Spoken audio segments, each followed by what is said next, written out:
Ladies and gentlemen, our invited speaker for this state-of-the-art lecture is Dr. Santosh K.G. Koshy. It's a real intermediate lesion or not. Osteostenosis has an added value for intravascular ultrasound imaging.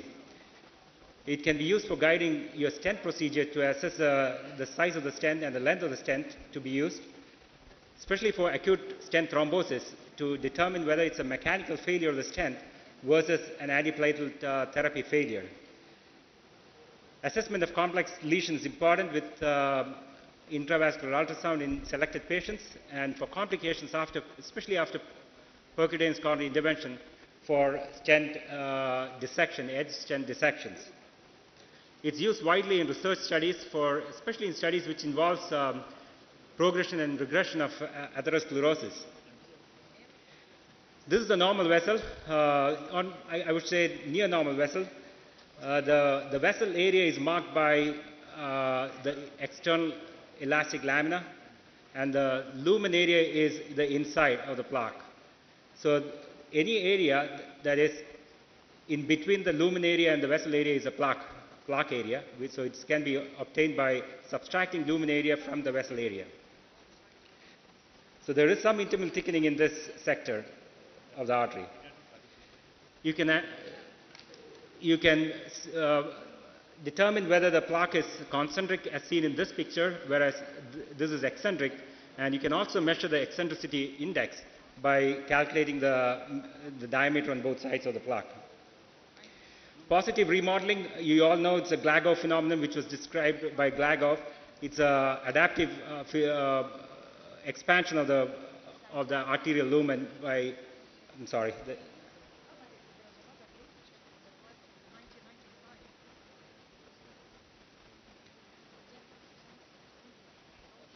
So it's adaptive expansion of the arterial lumen with enlargement of the plaque or accumulation of plaque. You can see the vessel wall expanding outwards. Initially it was thought it was an adaptive phenomenon, but now we know it's technically a weakening of the vessel wall which causes expansive response. Stent malapposition and stent under expansion can be easily determined by an intravascular ultrasound.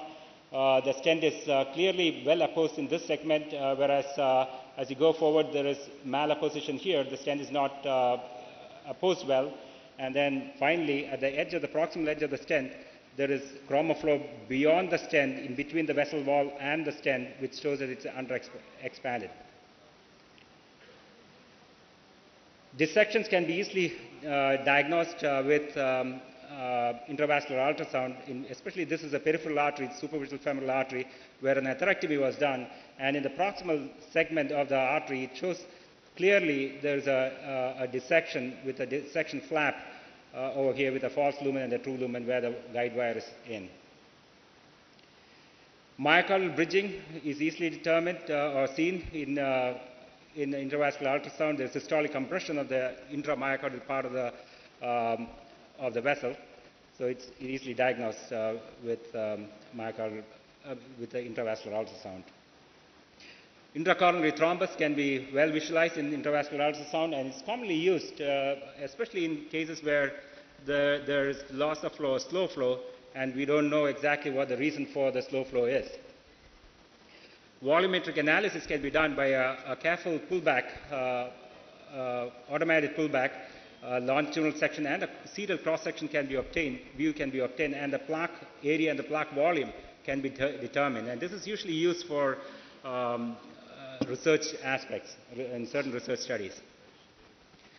Using radiofrequency backscatter technology or technique, you can color code the different tissue characteristics of the plaque and display in a color code image. With fibrofat, you can determine what amount of fibrofatty part of the plaque is, and fibrous part, calcium, how much amount of calcium is in the necrotic core. To look at the elasticity of the vessel wall, intravascular ultrasound can help you in looking at the Distensibility Index, which is calculated by this formula, and also the beta index, which is a pressure-independent estimate of the distensibility of the coronary arteries or any artery. The another technique for intravascular imaging is optical coherence tomography, which is OCT, commonly known as OCT. It has fantastic resolution, so the near field images are very clear as compared to intravascular ultrasound. In this picture, the OCT images shows a dissection with an entry point and a false lumen. And in the longitudinal section, you see the entry point and the false lumen. So this is a very good modality for very clear assessment of the intima and very near field structures intracoronary. It can also guide interventionalists, especially in chronic total occlusions, to see whether there is any microchannels where they can steer this guide wire through this chronic total occlusion and avoid the side branch. So usually when you put the guide wire in, it tends to go into the side branch, so you have to avoid the side branch and get it into the ostium of the chronic total occlusion. The main difference between the intravascular ultrasound and optical coherence tomography are, one, OCT uses near infrared light. The IVUS use the ultrasound, as you know. The resolution of OCT is 10 times more than the IVUS, but the tissue penetration is lower, much lower than intravascular ultrasound. You can also use combined a hybrid technique for different imaging modalities. So coronary angiography can be combined with intravascular ultrasound, and three-dimensional reconstruction can be done on these images. And with a special software like Angiocare software, you can essentially create a virtual angioscopic picture by combining these two modalities. Similarly, instead of IVUS, OCT can be used and combined with coronary angiography to construct 3D reconstructive images. Intravascular ultrasound and coronary CT angiography can be combined. Actually, it can augment the diagnostic capability of the CT angiography. As you know, the negative predictive value of CT angiogram is very good, but when you have a plaque, it's very difficult to determine exact percentage stenosis of the CT angiogram. So incorporating IVUS into the algorithm can improve the diagnostic sensitivity and specificity. A new technology is the NIRS imaging, or near infrared spectroscopic imaging. This is a molecular imaging or a chemical imaging, and it can be combined with intravascular ultrasound. So a dual technology can be used to better delineate the plaque characteristics and the tissue characteristics.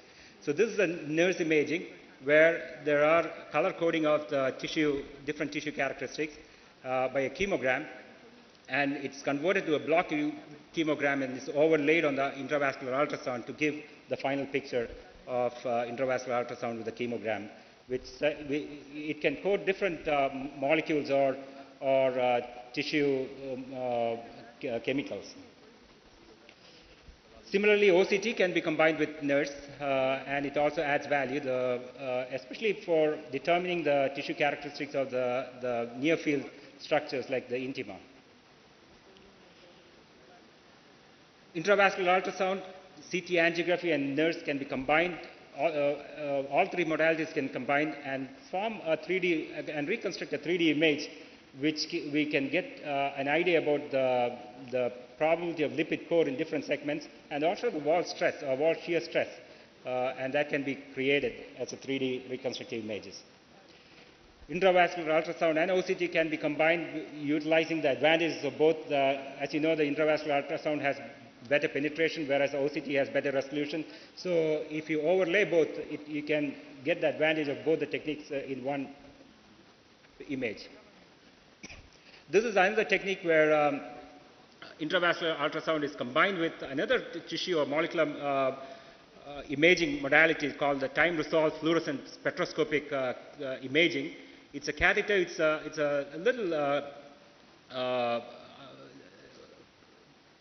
bigger catheter, which it's not currently feasible to use in coronary arteries, and the TRFS images, the penetration is very little, so it has to be in contact with the plaque to get better images or better data. It's not being used in clinical practice right now, but when technology advances, I'm pretty sure it'll come as one of the techniques for intravascular, which can be combined with intravascular ultrasound imaging. And thank you. And these are the guys, a few of the guys who gives me a lot of happiness in a daily life, and also motivates me to keep working, to go for work every day, because the college tuition and the school tuition fees are very high. So I cannot stop working. I have to keep on working. So they motivate me to work. Thank you. Thank you, Dr. Koshy. Please have your seat. And we'll devote the next 3 minutes for discussion. May I request our chairperson, Professor Manchanda, Dr. Bhatia, and Colonel Parashar and Dr. Chopra to please take over. Thank you. Can we have the lights on, please? Thank you, Dr. Koshy, for an absolutely excellent presentation on plaques. And the strange thing that I find along the way is that we've had this preoccupation with stenosis, and we've always been looking for over 70% stenosis to treat patients. But unfortunately, we find that most of the MACE events that we see are probably at less than 50% stenosis. And then we came to the point of evaluating plaques. And we've all seen that how we've gone from plaques, whether it's OCT or whether it's CT or whether it's intravascular ultrasound like you declared or spectroscopy. We've got this whole multitude of factors looking at plaques. The point is that when you do see a vulnerable plaque, are you ready to treat it? Because I find that sometimes I see a plaque which is ulcerated and it's only causing 20% stenosis. Patient goes into the cath lab, and does he really get treated for that? Would it be, would you put a stent at that point because it's a vulnerable plaque? So what is the vulnerability of the plaque and the criticalness of the plaque? So the percutaneous coronary intervention is only useful for critical or obstructive lesions, flow-limiting lesions. So if the acute coronary syndrome is produced by non-critical lesions, medical treatment is the best. So treatment for vulnerable plaque is not percutaneous coronary intervention. It's proper medical treatment. So if there is thrombus in a 20% plaque or ruptured plaque, you can give anticoagulants and antiplatelet drugs in the initial phase, treat them medically, and then see if you're absolutely sure that it's only 20% plaque, there is no need for percutaneous coronary intervention. I have a question for doctor that that IVUS is definitely, it has got an edge over coronary angiography so that you can detect the various lesions much more effectively. But what you showed about IVUS, the other newer modalities combined with other new modalities, how efficient these modalities with or without IVUS can diagnose or can differentiate vulnerable and non-vulnerable plaques? The last part, sorry, I didn't hear the last part. How? With your new modalities, with your new combination modalities, IVUS, the other new modality which you have mentioned here, how good and how efficient they are with or without, how that can diagnose or differentiate atheromatous or vulnerable and non-vulnerable plaques. So, all the treatment guidelines and treatment strategy depends on your clinical scenario. Okay, you don't treat a disease condition with the diagnostic test which I described. One thing, we have to realize the inadequacy of coronary angiogram in determining the lesion significance. Sometimes the plaque can be eccentric, so coronary angiogram may not show the exact stenosis. So intravascular ultrasound is better utilized. And more importantly, the functional significance can be determined by another procedure which is not an imaging procedure. It's called the fractional flow reserve or Doppler reserve. So those are the techniques which can add to the knowledge. But as I said in the initial part of my talk, clinical judgment, clinical scenario, proper history, proper exam is the most important thing. And you can make decisions or modify your decision based on the additional evidence you get with all these modalities. So for if you want to look at vulnerable plaques, okay, so these techniques for virtual histology, the NIRS and the TRFS, all of them give pictures of vulnerable plaques. But the problem is the treatment for vulnerable plaque is the same. I mean, lipid management, risk factor management, and all those things. So you don't have to outwardly use all these techniques to get better data. If you think that clinically the patient needs a certain type of treatment, for example, if angiographically, if it's if you think it's flow limiting, or with other testing, if it's flow limiting, you can do a PCI or revascularize. If it's angiographically non-significant and if there is a lot of vulnerable plaques, medical treatment is the best. there is no need for PCI. So it adds to some extent. All these tools we have adds to some extent in addition to the knowledge we acquire by proper clinical exam. Okay, ladies and gentlemen, that's all the time that we have for discussion. May I request Professor Manchanda and Dr. Bhatia to kindly step forward and present a memento to Dr. Santosh Koshy.